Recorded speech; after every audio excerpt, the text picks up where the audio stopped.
Hello students, मैं अज़हर एक बार फिर आपके सामने हूँ आपके ऑनलाइन क्लासेस में। तो स्टार्ट करते हैं हम आज की क्लास। आज हम पढ़ेंगे चैप्टर नंबर 2 पॉलिनोमियल्स। तो चैप्टर नंबर 2 हमारा पॉलिनोमियल्स है और उसमें हम आज इंट्रोडक्शन सेक्शन पढ़ेंगे। तो हमारा चैप्टर का नाम है पॉलिनोमियल। तो सबसे पहले हम यही जानते हैं कि पॉलिनोमियल्स क्या होती हैं। तो पॉलिनोमियल्स क्या होते हैं देख लीजिए। पॉलिनोमियल फर्स्ट पॉइंट हमारा यही है कि पॉलिनोमियल्स क्या होते हैं। तो पॉलिनोमियल्स के बारे में हम पढ़ेंगे फर्स्ट पॉलिनोमियल्स। तो देखिए पॉलिनोमियल्स क्या होते हैं। तो कोई भी इक्वेशन दे रखी होगी, ठीक है। तो जैसे हम यहाँ पर लिख ले रहे हैं कुछ इक्वेशंस। तो हमने यहाँ कुछ इक्वेशंस लिख रखी हैं, देख लीजिए। तो सबसे पहले सिंपल लैंग्वेज में बताते हैं पॉलिनोमियल। पॉलिनोमियल में जो भी वेरिएबल होगा, ठीक है, जैसे यहाँ पर x वेरिएबल है, ये x जो है वो वेरिएबल्स कहलाए जाते हैं, और जो नंबर्स होते हैं 1 2 3 4 वगैरह जो भी जितने भी आएंगे वो सब कांस्टेंट कहलाएंगे। तो जो भी वेरिएबल्स होंगे उनकी पावर हमेशा होल नंबर्स में होनी चाहिए। अगर होल नंबर्स में है तब तो वो पॉलिनोमियल्स कहलाए जाएंगे, होल नंबर में नहीं है तो वो पॉलिनोमियल नहीं कहलाए जाएंगे, ठीक है, वो पॉलिनोमियल नहीं कहलाए जाएंगे। तो आप यहाँ देख सकते हैं कि जैसे x की पावर 2, यहाँ पर x की पावर 1 है, ठीक है, यहाँ तो x ही नहीं है, तो यहाँ 2 और 1 पावर्स हैं और दोनों ही होल नंबर्स हैं, तो ये पॉलिनोमियल होगा। नेक्स्ट x की पावर 3 है यहाँ पर, ठीक है, तो ये तो होल नंबर है, लेकिन x की पावर -1 है, -1 तो होल नंबर नहीं होता है, ओके, क्योंकि हमारे होल नंबर्स क्या होते हैं, 0 से स्टार्ट होते हैं, 0 1 2 3 4, नेगेटिव वाले तो होते ही नहीं है। तो इसका मतलब ये होल नंबर नहीं है।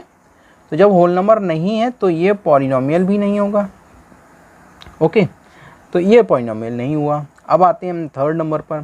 थर्ड में देखा हमने x की पावर 3 है यहाँ पर, ठीक है, होल नंबर है, लेकिन यहाँ पर x अपॉन में आ गया 1/x, और इसको जब भी अपॉन में x आएगा तो हमें उसको डिनोमिनेटर से चेंज करके न्यूमरेटर में करना होगा। और जब इसको न्यूमरेटर में चेंज करेंगे तो हमने एक्सपोनेंट्स के लॉज पढ़े हैं अभी पिछले चैप्टर में, कि जब ये रेसिप्रोकल होता है न्यूमरेटर से डिनोमिनेटर या डिनोमिनेटर से न्यूमरेटर किया जाता है। फिर से सुन लीजिए, जब ये रेसिप्रोकल होता है न्यूमरेटर से डिनोमिनेटर में बनाया जाए या डिनोमिनेटर से न्यूमरेटर में ले जाया जाए तो इसकी पावर चेंज हो जाती है। पॉजिटिव होगी तो नेगेटिव हो जाएगी, नेगेटिव होगी तो पॉजिटिव हो जाएगी।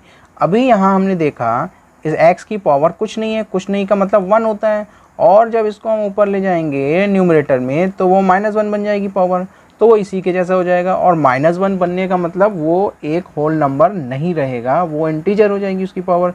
तो किसी की भी पावर, अगर आपको किसी भी वेरिएबल की पावर अगर आपको होल नंबर में दिखती है तब तो वो पॉलिनोमियल होगा, और अगर होल नंबर नहीं होती है तब वो पॉलिनोमियल नहीं होगा। तो यहाँ पर हमने सॉल्व किया थोड़ा सा, तो हमने देखा कि इसकी जो पावर आ रही है वो -1 आ रही है, और -1 होल नंबर नहीं होता है, तो इसलिए ये पॉलिनोमियल भी नहीं होगा। नेक्स्ट में आते हैं, x पावर 5 है, ठीक है, ये होल नंबर है। इधर देखा हमने x पावर 2/3 है, तो 2/3 जो है वो होल नंबर नहीं होता है, वो एक रेशनल नंबर होता है, ठीक है, तो होल नंबर नहीं है, इसका मतलब ये भी पॉलिनोमियल नहीं होगा। जितने भी वेरिएबल्स हैं सारे वेरिएबल्स की पावर जो होगी होल नंबर होनी चाहिए, चाहे वो एक जगह हो वेरिएबल या 2 जगह हो, ठीक है। तो हमने यहाँ देखा एक जगह जो वेरिएबल है, फर्स्ट वाला वेरिएबल फर्स्ट नंबर पर, उसकी पावर तो होल नंबर है, लेकिन सेकंड वाले की पावर होल नंबर नहीं है, तो इस वजह से ये पॉलिनोमियल नहीं होगा, ओके। तो फिर से सुन लीजिए, पॉलिनोमियल कौन से होंगे, जब किसी भी एक्सप्रेशन में या किसी भी इक्वेशन में सारे वेरिएबल्स की पावर्स होल नंबर्स में होगी तभी वो पॉलिनोमियल्स कहलाए जाएंगे। अगर किसी एक की भी हम देखते हैं कि होल नंबर में नहीं है पावर तो वो पॉलिनोमियल नहीं कहलाए जाएंगे। तो जैसा कि यहाँ पर तो हमने देखा होल नंबर में था, लेकिन यहाँ नहीं है, तो इसकी वजह से ये पॉलिनोमियल नहीं होगा, ओके। नेक्स्ट आते हैं हम x power 6। x power 6 whole number है, अभी तो ठीक है ये, लेकिन हम जब दूसरे वाले को देखते हैं तो हमने देखा x जो है वो रूट में है।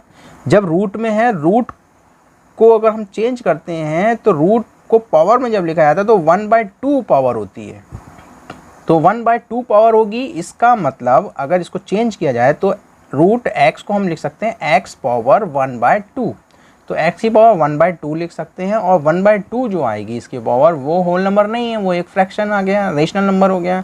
तो इसका मतलब इसकी वजह से ये एक पॉलिनॉमियल नहीं होगा, ठीक है। यहाँ तो x पावर 6 थी, ये तो होल नंबर है, लेकिन दूसरे वाले की पावर जो है वो 1/2 आ रही है जो कि होल नंबर नहीं है, इसकी वजह से ये भी पॉलिनॉमियल नहीं होगा। नेक्स्ट में देखते हैं हम, तो x पावर 5, ठीक है, होल नंबर है ये, ओके। x पावर 3 ये भी होल नंबर है, x पावर यहाँ कुछ नहीं का मतलब 1, तो x पावर 1 है, तो ये भी एक होल नंबर है। तो अब हमने देखा सारी पावर इसकी होल नंबर्स है, ठीक है। तो यहाँ तो x ही नहीं है, तो ये जो है ये सारी पावर्स होल नंबर्स में, तो इसका मतलब ये पॉलिनॉमियल होगा, ओके। उसके बाद हम देखते हैं x² + y + 3। तो यहाँ पर x की पावर 2 है, होल नंबर है, y की पावर 1 है, कुछ नहीं मतलब 1 है, तो यहाँ भी होल नंबर है, तो इसका मतलब ये भी एक पॉलिनॉमियल होगा, ओके। नेक्स्ट x पावर 1, कुछ नहीं है तो 1, y पावर 1, यहाँ भी कुछ नहीं है तो इसका मतलब 1, और z पावर 1, ठीक है। तो यहाँ सभी 1 पावर्स में हैं, तीनों वेरिएबल जो है वो 1 पावर में हैं, तो इसका मतलब ये भी होल नंबर्स में, तो ये भी एक पॉलिनॉमियल होगा, ठीक है। तो ये थे हमारे पॉलिनॉमियल्स, ओके। फिर से देख लीजिए, जिस इक्वेशन में या जिस एक्सप्रेशन में वेरिएबल्स की पावर्स, जितने भी वेरिएबल्स हैं, जितनी जगह लिखे हैं, ठीक है, जितनी भी वेरिएबल्स हों, चाहे वो 1 2 3 वेरिएबल्स हों, 2 हों या 1 2 3, 3 जगह लिखा हो, वेरिएबल एक ही है ये, ठीक है, x है तीनों, लेकिन कई जगह लिखा है, 3 जगह लिखा है, ठीक है। तो चाहे कितने भी वेरिएबल हो या जितने भी जगह लिखे हों, उन सभी में हमने देखना है कि इनकी सभी जगह पावर्स होल नंबर्स में होनी चाहिए। अगर सभी जगह होल नंबर्स में है तब वो पॉलिनॉमियल होंगे।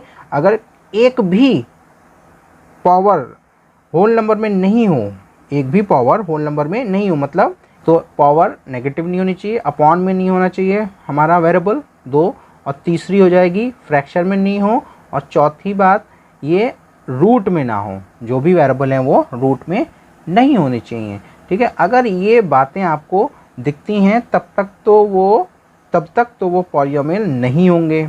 अगर ये इनमें से कोई भी बात नहीं दिखती है तब वो पॉलिनॉमियल हो जाएगा। जैसे हमने यहाँ देखा, इसमें ऐसे कुछ नहीं दिखाई दे रहा, सारे नंबर्स, सारे पावर्स जो हैं वो होल नंबर्स में हैं, ठीक है। अच्छा, इनमें ऐसा हमें दिखाई दे रहा था, यहाँ नेगेटिव थी, ये अपॉन में था, इसकी फ्रैक्शन थी पावर, ये खुद जो वेरिएबल है ये खुद रूट में आ गया है, ठीक है। तो यहाँ पर ये पॉलिनॉमियल नहीं थे। अच्छा, यहाँ हमने देखा सारे जो हैं वो होल नंबर्स में पावर्स, ये भी ठीक है। यहाँ देखा ये भी होल नंबर्स में, इसकी पावर्स भी और इसकी पावर्स भी होल नंबर्स में, तो ये सभी जो हैं वो पॉलिनॉमियल्स कहलाए जाएंगे, ओके। अब आता है पॉलिनॉमियल इन 1 वेरिएबल, पॉलिनॉमियल इन 2 वेरिएबल, पॉलिनॉमियल इन 3 वेरिएबल, इस टाइप के इनको क्लासिफाई किया गया है, ठीक है। तो 1 वेरिएबल का मतलब होता है जिसमें केवल एक वेरिएबल हो, तो उसको कहेंगे पॉलिनॉमियल इन 1 वेरिएबल। 2 वेरिएबल का मतलब होता है जिसमें 2 वेरिएबल हो, मतलब x के साथ में एक और हो, कोई y हो सकता है या z हो सकता है, ठीक है। तो अगर x और y हैं तो वो पॉलिनॉमियल इन 2 वेरिएबल कहलाया जाएगा। और पॉलिनॉमियल इन 3 वेरिएबल होता है जब 3 वेरिएबल आ जाए, इसका मतलब x, y और z तीनों आ जाए, तब वो पॉलिनॉमियल इन 3 वेरिएबल कहलाया जाएगा। फर्स्ट को देखते हैं, जैसे हमने देखा यहाँ पर x² x और 1, तो x 2 है लेकिन 2 जगह हैं, वेरिएबल एक ही है, ठीक है। ये भी x की फॉर्म में, ये भी x की फॉर्म, लेकिन इसको हम एक ही वेरिएबल मानेंगे, लेकिन ये 2 जगह हैं, इनकी पावर्स चेंज है, तो ये पॉलिनॉमियल इन 1 वेरिएबल कहलाया जाएगा। दूसरे में देखा हमने x³ है या x-1 है, ये तो पॉलिनॉमियल है ही नहीं, तो इसको हम छोड़ देते हैं और हम आ जाते हैं इस वाले पर। ये सारे पॉलिनॉमियल है ही नहीं, तो इसको हमने छोड़ दिया, इस वाले पर आ जाते हैं। यहाँ x5 x³ x+2 है, तो यहाँ सभी x है, तो ये कहलाया जाएगा पॉलिनॉमियल इन 1 वेरिएबल, ठीक है। इसको देखते हैं अगर हम, तो x² + y + 3, तो यहाँ पर x² के साथ y आ गया है, तो y दूसरा पॉलिनॉमियल है। ध्यान रखिएगा, अगर x एक से ज़्यादा जगह लिखा है तो वो, जैसे यहाँ पर 3 जगह लिखा है, तो ये 3 वेरिएबल नहीं कहलाया जाएगा। वेरिएबल तो एक ही है लेकिन 3 जगह लिखा हुआ है, ओके। तो अगर एक ही वेरिएबल हो और कई जगह लिखा है तब वो 1 वेरिएबल ही कहलाया जाएगा, पॉलिनॉमियल इन 1 वेरिएबल। अगर हम देखते हैं वेरिएबल ही दूसरा है, वेरिएबल चेंज हो गया, x के साथ में y आ गया, तब वो 2 वेरिएबल बन जाएंगे। तो ये हो जाएगी पॉलिनोमियल ऑफ 2 वेरिएबल, यहाँ 2 वेरिएबल आ गए। ऐसी लास्ट वाले में देखा हमने x plus y plus z plus 9, तो यहाँ पर x y z 3 वेरिएबल आ गए हैं। तो ये हो जाएगा polynomials in 3 variable, polynomial in 3 variable, यहाँ पर 3 वेरिएबल आ गए हैं। नेक्स्ट आता है टर्म्स, नेक्स्ट टॉपिक टर्म्स। अब हम इसमें टर्म्स के बारे में पढ़ेंगे कि टर्म्स क्या होती हैं और उसको हम कैसे चेक करेंगे या कैसे पहचानेंगे। ठीक है, तो टर्म्स देख लीजिए। जैसे हमने यहाँ लिख दिया x plus y plus z. ठीक है, तो यहाँ पर हमने देखा 1 2 3 टर्म्स हैं। ठीक है, टर्म्स आप कैसे पहचानेंगे? जब भी बीच में प्लस या माइनस के साइन आ जाते हैं, या तो प्लस का साइन आ जाए या फिर माइनस का साइन आ जाए, ठीक है, तब वो टर्म्स को अलग अलग कर देते हैं। जैसे यहाँ प्लस का साइन आ गया तो इसका मतलब इस साइन ने इस टर्म को और इस टर्म को अलग अलग कर दिया, तो ये एक टर्म हो गई, ये दूसरी टर्म हो गई। उसके बाद यहाँ देखा हमने फिर से एक प्लस का साइन आ गया तो इसने इसको और इस टर्म को अलग अलग कर दिया, इसका मतलब ये एक अलग टर्म हो गई, ये अलग टर्म हो जाएगी। ओके, तो इस तरह से यहाँ फर्स्ट टर्म ये हो गई, second term and third term, तो ये 3 टर्म्स हो गई। ठीक है, तो साइन जो होते हैं प्लस का साइन और माइनस का साइन, यही 2 साइन जो हैं वो इन टर्म्स को अलग अलग करते हैं। अब हम इसको ऐसे लिख देते हैं एक्स वाई जेड। पहले x plus y plus z लिखा था हमने, अब इसको हम लिख देते हैं एक्स वाई और z। ठीक है, अब ये कितनी टर्म्स हैं? अब ये केवल एक ही टर्म कहलाई जाएगी। ठीक है, क्योंकि इनके बीच में कोई साइन ही नहीं है, तीनों मल्टीप्लिकेशन में है, तो ये सब एक ही टर्म में आ जाएंगे। ठीक है, तो जब तक बीच में साइन नहीं होगा तब तक वो एक ही टर्म कहलाई जाएगी, और जो बीच में साइन आ जाएंगे तब वो टर्म्स अलग अलग हो जाती हैं। ठीक है, तो टर्म्स को हम ऐसे समझ लेते हैं कि जैसे ये दीवार है बीच में और ये एक अलग घर हो गया, ये अलग घर हो गया। ठीक है, तो ये अलग अलग घर, तो ये प्लस और माइनस के साइन जो होते हैं, अगर हम यहाँ पर माइनस लगा लेते हैं, जैसे यहाँ पर प्लस का है, प्लस जो होता है वो भी अलग करता है, और माइनस टर्म होती है जो माइनस साइन जो होता है वो भी टर्म्स को अलग अलग कर देता है। तो यहाँ जैसे प्लस का साइन है, अब यहाँ पर हमने चेंज कर लिया माइनस का साइन लगाया, तो ये माइनस का साइन है, तो प्लस का साइन हो या माइनस का साइन हो वो टर्म्स को अलग अलग कर देता है। हमने यहाँ पर बताया जैसे ये साइन जो होते हैं दीवार का काम करते, जैसे ये दीवार है बीच में, ठीक है, तो ये एक अलग घर हो गया, ये अलग घर हो गया। ठीक है, ऐसे ये दूसरी दीवार आ गई, इसका मतलब ये एक अलग घर हो गया और ये अलग घर हो जाएगा। ठीक है, तो ये जो साइन होते हैं प्लस के और माइनस के, तो प्लस और माइनस का साइन जो होता है वो यहाँ दीवार का काम करेंगे, और दीवार का मतलब ये घर अलग, ये घर अलग, ये घर अलग, इसका मतलब ये टर्म अलग, ये टर्म अलग, ये टर्म अलग हो जाएगी। ठीक है, साइन जो होते हैं वो टर्म्स को अलग अलग कर देते हैं। इसका मतलब यहाँ पर 1 2 3 टर्म है। अब इनके बीच में साइन ही नहीं है, प्लस का और माइनस का, मल्टीप्लाई का साइन है, मल्टीप्लाई का साइन जो होता है वो यहाँ पर अलग इनको नहीं करता है। ठीक है, तो मल्टीप्लाई हो या डिवाइड साइन हो उससे कोई मतलब नहीं है, हमें बस प्लस और माइनस का साइन देखना है। जहाँ भी प्लस और माइनस का साइन आ जाए वो टर्म्स को अलग अलग कर देते हैं, वही जो है वो टर्म्स कहलाई जाएंगी अलग अलग जो होंगी प्लस या माइनस के साइन के साथ। ठीक है, जब साइन ही नहीं हो बीच में, या हम कहें मल्टीप्लाई हो साइन या डिवाइड हो, तब वो अलग अलग टर्म नहीं होंगी, वो पूरी एक टर्म कहलाई जाएगी। तो ये एक्स वाई जेड, या हम इसको कहें x into y into z या एक्स वाई जेड। ठीक है, तो ये एक ही टर्म है। ठीक है, तो ये कितनी होगी, यहाँ पर 1 टर्म हो जाएगी ये, और यहाँ पर जो है वो 3 टर्म्स, तो इनको हम 3 टर्म्स कहेंगे। ठीक है, यहाँ पर साइन आ गए हैं, साइन ने इनको अलग अलग कर दिया, तो ये 3 टर्म्स हो गई और ये 1 टर्म कहलाएगी। ओके, तो ये थी हमारी टर्म्स। नेक्स्ट टॉपिक आता है हमारा coefficient. Next topic coefficient. Coefficient क्या होते हैं? कोफिशिएंट का मतलब होता है किसी भी वेरिएबल के साथ उसके मल्टीप्लिकेशन में जितना भी कुछ है, जितना भी है वो सारा उसका कोफिशिएंट कहलाया जाएगा। ठीक है, जैसे हम यहाँ लिखें 2x² plus 3xy plus 7y plus 9। ठीक है, तो यहाँ पर हम देखते हैं तो 2x² है, अगर हम कहें कि x² का कोफिशिएंट क्या है, तो x² का कोफिशिएंट हो जाएगा 2। तो जिसका कोफिशिएंट पूछा जाए उसके साथ में देख लीजिए कितना है। ठीक है, जिसका भी कोफिशिएंट पूछा जाए उसके साथ में जितना भी होगा वो उसका कोफिशिएंट कहलाएगा। ठीक, फिर से सुन लीजिए, जिसके बारे में भी पूछा जाए कि इसका कोफिशिएंट क्या है तो उसके साथ में जितना सब कुछ होगा वो सारा उसका कोफिशिएंट कहलाया जाएगा। तो एक्स स्क्वायर का कोफिशिएंट 2। यहाँ कहें हम कि what is the coefficient of x, so the coefficient of x is 3y। तो एक्स का कोफिशिएंट पूछा तो एक्स को छोड़कर बाकी क्या बचा वो देख लीजिए, वो इसका कोफिशिएंट हो जाएगा। तो 3y बचा तो 3y एक्स का कोफिशिएंट हो जाएगा। अगर इसी में पूछें what is the coefficient of y, y का कोफिशिएंट क्या है, तो अब y को छोड़ दीजिए तो क्या बचेगा 3x, तो 3x हो जाएगा इसका कोफिशिएंट। ठीक है, तो y का कोफिशिएंट 3x, या हम x का देखें तो x का कोफिशिएंट 3y। इस टर्म में आ जाते हैं, इस टर्म में y का कोफिशिएंट पूछा जाए तो 7 है, y को देख छोड़कर 7 बचा तो 7 इसका कोफिशिएंट हो जाएगा। ओके, ये कांस्टेंट टर्म्स कहलाई जाती हैं। ठीक है, तो ये कांस्टेंट टर्म में आ जाएगा, ये कोफिशिएंट में इनका हम नहीं बोलेंगे कि इनका कोफिशिएंट क्या है, ऐसा कुछ नहीं आएगा। कोफिशिएंट वेरिएबल्स के ही पूछे जाएंगे। ओके, तो ऐसे हम एक एग्जांपल और ले लेते हैं। तो हमने एक और एग्जांपल ले लिया यहाँ पर 3xyz plus 9x²yz³ plus 3xy²z²।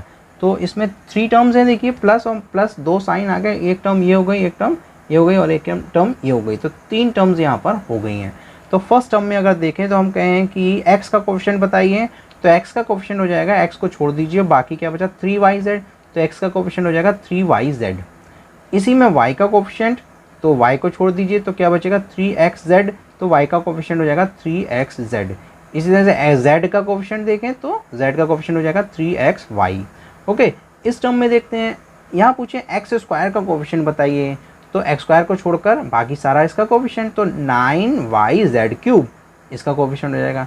ऐसे ही y का कोफिशिएंट देखें तो 9x²z³ y का कोफिशिएंट हो जाएगा। z³ का कोफिशिएंट पूछा जाएगा तो z³ का कोफिशिएंट ये बाकी सारा मतलब 9x²y, ये z³ का कोफिशिएंट हो जाएगा। इसी तरह से थर्ड टर्म में देखें हम, x का कोफिशिएंट 3y²z², y² का कोफिशिएंट 3xz² और z² का कोफिशिएंट पूछें तो 3xy², ये इसका कोफिशिएंट हो जाएगा। तो अब हम आते हैं टाइप्स ऑफ पॉलिनोमियल्स में, पॉलिनोमियल्स के टाइप्स के बारे में। ठीक है, तो आपने पहले भी पढ़ा है और इसमें हम एक बार फिर से पढ़ लेते हैं कि पॉलिनोमियल्स के क्या क्या टाइप्स होते हैं। ठीक है, तो अगर हम देखते हैं पॉलिनोमियल में केवल एक टर्म होती है, ठीक है, केवल एक टर्म होगी तो उसको कहेंगे हम मोनोमियल। क्या कहेंगे? मोनोमियल। ठीक है, तो इसको हम लिख लेते हैं मोनोमियल। ठीक है, मोनो मीन्स होता है सिंगल, मोनो मीन्स सिंगल। ठीक है, वन, मोनो मीन्स वन या सिंगल। और मियल मीन्स होता है पॉलिनोमियल, के लिए हमने यहाँ मियल लगा दिया तो मोनोमियल। ठीक है, पॉलिनोमियल्स में फर्स्ट आता है मोनोमियल, मोनो मीन्स सिंगल, तो या हम कहें वन। तो ऐसा पॉलिनोमियल जिसमें केवल वन टर्म हो, एक ही टर्म हो, तो उसको मोनोमियल बोलते हैं। इसके एग्जांपल ले लेते हैं हम, जैसे x, ये दूसरा एग्जांपल ले सकते हैं हम 3x या 5y²। तो ये सारे मोनोमियल्स के एग्जांपल्स हैं। ये एक मोनोमियल ये है, ये दूसरा, ये तीसरा। ठीक है, ये तीनों मोनोमियल्स हैं। ओके, तो ये जो तीनों दिखाई दे रहे हैं हमें, ये इनको हम मोनोमियल अलग अलग हैं। ये x एक अलग मोनोमियल है, 3x एक अलग मोनोमियल है, 5y² एक अलग मोनोमियल है। ठीक है, ये सब एक ही इक्वेशन नहीं है, ये तीन अलग अलग इक्वेशंस हैं। इसमें दूसरा आता है बाइनोमियल। तो बाइनोमियल भी आपने पढ़ा है। बाइनोमियल, बाई मीन्स होता है टू, तो जिसमें दो टर्म होंगी उसको हम बाइनोमियल कहेंगे। जिसमें दो टर्म होंगी उसको बाइनोमियल कह देते हैं। जैसे x+2, ये दो टर्म हो गई, एक एग्जांपल। दूसरा एग्जांपल x² + 3x, ये एक और एग्जांपल ले लिया हमने। ठीक है, तो इसमें केवल दो ही टर्म है। देखो प्लस का साइन है यहाँ पर, तो ये प्लस साइन अलग अलग करता है टर्म्स को, तो एक टर्म ये, एक टर्म ये, तो दो टर्म हो गई, तो ये एक बाइनोमियल हो जाएगा। ऐसे दूसरा एग्जांपल लिया हमने, इसमें भी प्लस का साइन अलग अलग कर रहा है इनको, तो ये दो टर्म हो जाएंगी, एक ये टर्म हो गई, दूसरी ये, तो ये भी बाइनोमियल कहलाई जाएगी। ठीक है, तो हमने यहाँ पर दो एग्जांपल इनके ले लिए। ओके, नेक्स्ट आता है ट्राइनोमियल। ट्राइनोमियल, तो ट्राई मीन्स होता है थ्री, ट्राई मीन्स थ्री, तो जिसमें तीन टर्म होंगी। यहाँ पर दो टर्म थी, यहाँ पर वन टर्म थी। ठीक है, तो जिसमें तीन टर्म होंगी वो ट्राइनोमियल कहलाया जाएगा। ट्राइनोमियल का एग्जांपल ले लेते हैं हम, x square plus x plus 3, one term second and third, ठीक है, यहाँ 3 टर्म्स हैं, तो ये ट्राइनोमियल कहलाया जाएगा। एक एग्जांपल हम और ले लेते हैं, 3x square plus 5x plus 9। Okay, तो हमने ये एक और एग्जांपल ले लिया है, तो यहाँ भी 3 टर्म है, 1 2 एंड 3, तो ये भी ट्राइनोमियल कहलाया जाएगा। इसके आगे जितनी भी टर्म्स हो, चाहे वो 4 हो, 5 हो, 6 हो, 7 हो, 8 हो, जितनी भी टर्म्स हो, उन फिर उन सभी को हम पॉलिनोमियल बोलते हैं, उसका कोई पर्टिकुलर नाम नहीं है, ठीक है। ये 3 जो है इनके हमने पर्टिकुलर नाम रख दिए हैं, ठीक है। ये सब पॉलिनोमियल तो कहलाए ही जाएंगे, लेकिन इनके पर्टिकुलर नाम भी हैं। इसका फर्स्ट टर्म हो जिसमें केवल एक ही टर्म हो उसको मोनोमियल, जिसमें केवल 2 ही टर्म हो उसको बाइनोमियल, जिसमें केवल 3 टर्म हो उसको ट्राइनोमियल। इसके आगे 4 टर्म, 5 टर्म वाला, 6 टर्म वाला, 7 8 जितनी भी टर्म्स हो उन सब को पॉलिनोमियल बोलेंगे, उनको कॉमन नाम से ही पुकारेंगे। जैसे किसी का नाम राहुल है, किसी का रोहन है, ठीक है, तो किसी का राजू है, तो इनके ये पर्टिकुलर नेम है। लेकिन जनरल बोला जाए तो ये सब बॉयज़ हैं, ठीक है, तो बॉयज़ जनरल नाम हो गया उनका, और उनका पर्टिकुलर नेम अलग अलग है, राहुल है, रोहन है, राजू है, ठीक है। तो ऐसे ही इनके जो कॉमन नेम है वो पॉलिनोमियल है, इन सबको पॉलिनोमियल तो बोलेंगे ही, लेकिन इनका पर्टिकुलर नाम भी रखा गया है। इसको मोनोमियल एक टर्म वाले को, इसको बाइनोमियल 2 टर्म वाले को, और 3 टर्म वाले को ट्राइनोमियल। इसके आगे जितने आए उनका कोई पर्टिकुलर नाम नहीं रखा गया, उन्हें सबको हम पॉलिनोमियल ही बोलेंगे।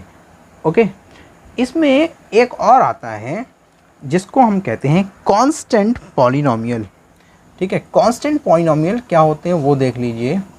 कांस्टेंट पॉलिनोमियल बोलेंगे, कांस्टेंट पॉलिनोमियल में केवल और केवल कांस्टेंट टर्म होगी।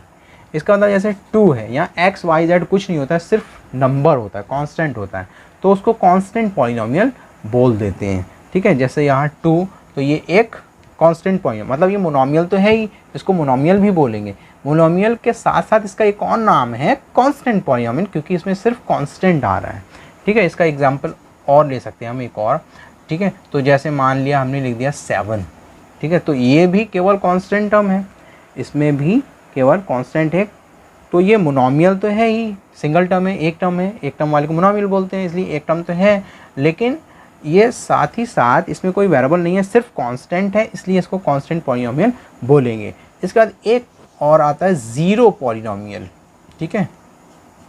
ज़ीरो पॉलिनोमियल का मतलब होता है ज़ीरो नंबर जो होगा उसको हम ज़ीरो पॉलिनोमियल बोलेंगे, ठीक है। तो सिर्फ ज़ीरो होगा तब हम ज़ीरो पॉलिनोमियल बोलेंगे। ओके, इसके बाद हमारा नेक्स्ट टॉपिक आता है डिग्री। डिग्री क्या होता है?